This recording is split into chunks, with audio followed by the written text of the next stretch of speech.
David, the shepherd king, had a heart after God. From his humble beginnings as a shepherd boy, he always felt a deep connection with the divine. His time in the fields, tending to his flock, gave him a unique perspective on life and spirituality.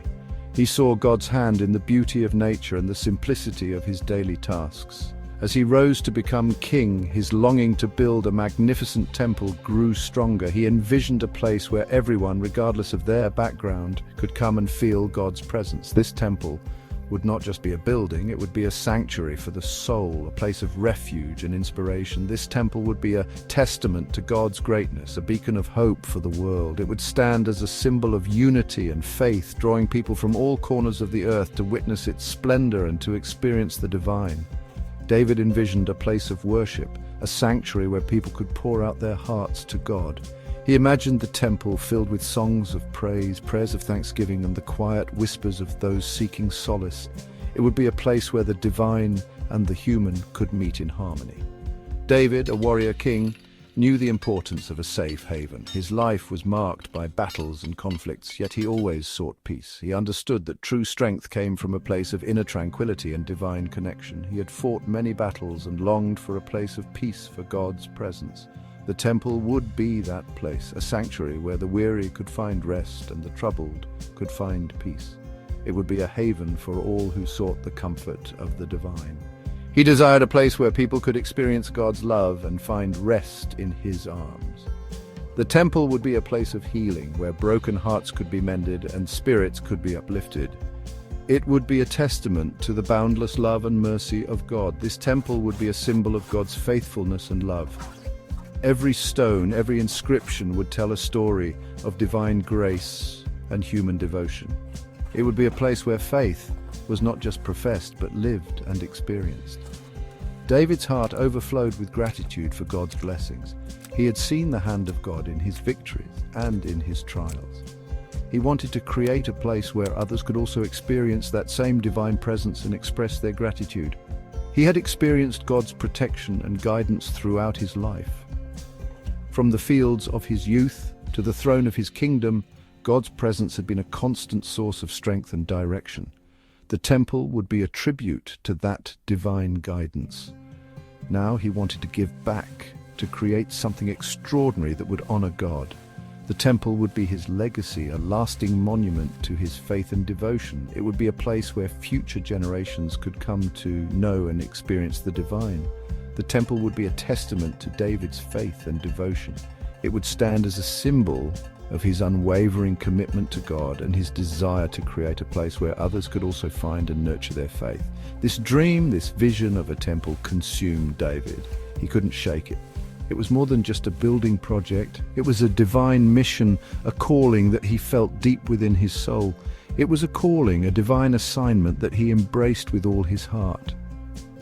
David's vision for the temple was not just about bricks and mortar. It was about creating a sacred space where the divine and the human could meet, where God's presence could be felt, and where faith could flourish. David, a king of action, didn't just dream, he prepared. His vision for a temple was not just a fleeting thought, but a burning passion that consumed him. He understood that to honor God, he needed to create something truly magnificent, something that would stand the test of time and be a beacon of faith for generations to come. He knew that building a temple worthy of God would require immense resources and the finest craftsmanship. This was not a task to be taken lightly. It demanded precision, dedication, and an unwavering commitment to excellence. David's meticulous planning began with the blueprints, which were detailed and intricate, reflecting his deep reverence for the divine. He began gathering materials: cedarwood from Lebanon, gold and silver from faraway lands, precious stones of every color. Each material was chosen for its quality and significance, symbolizing the richness and diversity of God's creation. The cedarwood, known for its durability and fragrance, was a symbol of strength and purity. The gold and silver represented wealth and divine light, while the precious stones added a touch of heavenly beauty. No effort was spared, no expense too great. David's dedication was evident in every aspect of the preparation. He personally oversaw the collection of materials, ensuring that only the best were used. The bustling marketplaces were filled with activity as traders and merchants brought their finest goods, eager to contribute to this sacred project. David poured his heart and soul into preparing for the temple's construction. His intense focus and unwavering determination were a testament to his faith and devotion. He spent countless hours in deep thought, planning every detail with precision and care. His leadership inspired those around him, and his vision became a shared dream for the entire community. He sought out the most skilled artisans in the land, master craftsmen, skilled carpenters, and talented artists. These were individuals who had honed their skills over years of practice and dedication. They were the best of the best, and David entrusted them with the sacred task of building God's home. Each artisan brought their unique talents to the project, creating a harmonious blend of artistry and craftsmanship. He entrusted them with the sacred task of building God's home. David's passion was contagious. His enthusiasm and dedication ignited a fire in the hearts of the people. They were inspired by his vision and were eager to contribute in any way they could. The sense of community and teamwork was palpable as everyone worked together towards a common goal. His enthusiasm ignited a fire in the hearts of the people. They, too, were eager to contribute to this holy endeavor. The community came together, united by a shared sense of purpose and devotion. People from all walks of life offered their skills, resources, and support, creating a tapestry of collective effort and faith. They, too, were eager to contribute to this holy endeavor. They brought their offerings, their skills, and their unwavering support to make David's vision a reality. The spirit of generosity and selflessness was evident as people gave freely and joyfully, knowing that they were part of something greater than themselves. They brought their offerings, their skills, and their unwavering support to make David's vision a reality. The diversity of talents and resources created a rich tapestry of collaboration and unity. Each contribution, no matter how small, was valued and appreciated. Together they worked tirelessly, driven by a shared sense of purpose and devotion. The preparations were extensive, the details meticulously planned. Every aspect of the construction was carefully considered, from the grand architectural design to the smallest ornament. David's attention to detail was a reflection of his deep reverence for God and his desire to create a temple that was truly worthy of the divine. Every aspect of the temple, from its grand design to the smallest ornament, reflected David's deep reverence for God. The intricate designs and detailed craftsmanship were a testament to the skill and dedication of the artisans. The temple was not just a building, it was a work of art, a symbol of faith and a testament to the boundless love and majesty of the Almighty. It was to be a masterpiece, a testament to the boundless love and majesty of the Almighty. The temple stood as a beacon of faith, a symbol of the community's devotion, and a testament to the power of collective effort and unwavering faith. David's vision had become a reality, and the temple was a shining example of what can be achieved when people come together with a shared sense of purpose and dedication.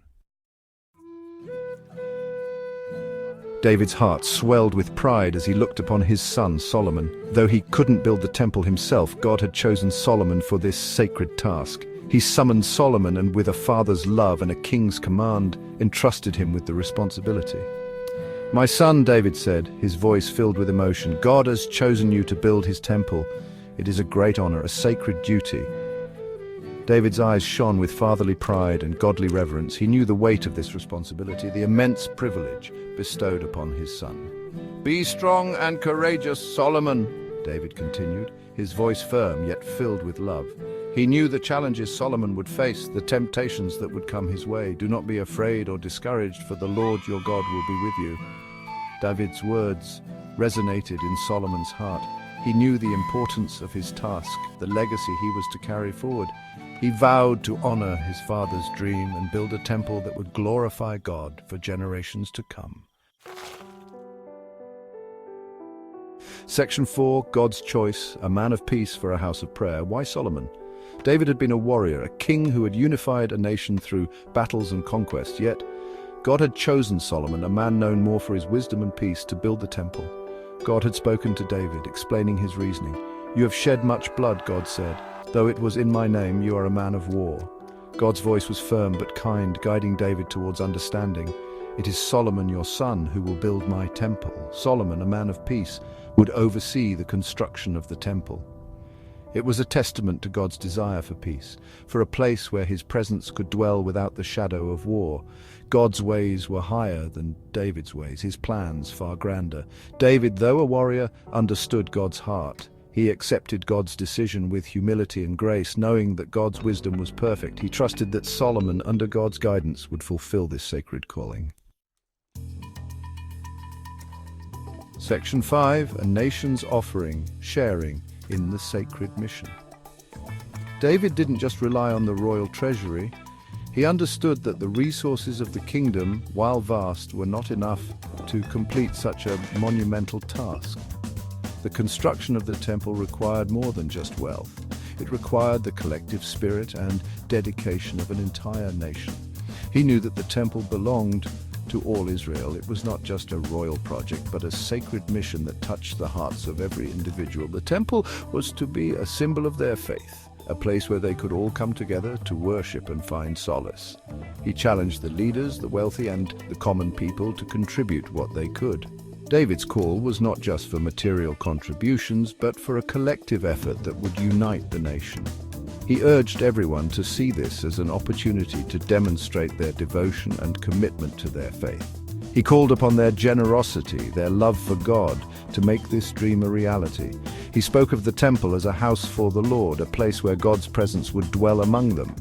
This vision inspired many to give generously, each person eager to play a part in this divine mission. "My brothers, my people," David proclaimed, his voice echoing throughout the assembly. "Let us build a house for the Lord our God." His words were filled with passion and conviction, resonating deeply with everyone who heard them. He spoke of the honor and privilege of contributing to such a holy cause. His words ignited a fire in their hearts, a desire to be part of something greater than themselves. The response was overwhelming. People were moved by David's vision and his heartfelt plea, and they felt a renewed sense of purpose and unity. People from all walks of life came forward, eager to contribute to this holy endeavor. From the wealthiest nobles to the humblest farmers, everyone found a way to give. It was a beautiful display of solidarity and shared faith. They brought gold and silver, precious stones and fine linens, each offering given with a willing heart and a deep sense of reverence. These gifts were not just material contributions, they were symbols of their devotion and their desire to honor God. The building of the temple became a national project, a unifying force that brought the people together in a shared purpose. It was more than just a construction effort. It was a manifestation of their collective faith and determination. It was a testament to their faith, their love for God, and their desire to create something truly extraordinary. The completed temple stood as a symbol of their unity, their dedication, and their unwavering belief in a higher purpose. It was a sacred space that would inspire generations to come. Section 6. Blueprints of Faith, David's instructions for Solomon. David, a seasoned leader, knew the importance of clear instructions. He didn't leave Solomon to figure things out alone. He provided detailed plans, blueprints for the temple's construction. These weren't just architectural drawings, they were a roadmap to honoring God. "Solomon, my son," David said, unrolling the scrolls before him, "these plans are not merely instructions for building a structure. They are a testament to our faith, a reflection of God's majesty." His voice was filled with wisdom and urgency, impressing upon Solomon the gravity of his task. Every measurement, every detail held spiritual significance. The dimensions of the temple, the arrangement of its chambers, the materials to be used, all pointed to God's character and his relationship with his people. David's instructions went beyond the physical. They were infused with spiritual truths, lessons for Solomon to learn and live by. The building of the temple was not just about bricks and mortar. It was about building a legacy of faith, a testament to God's glory.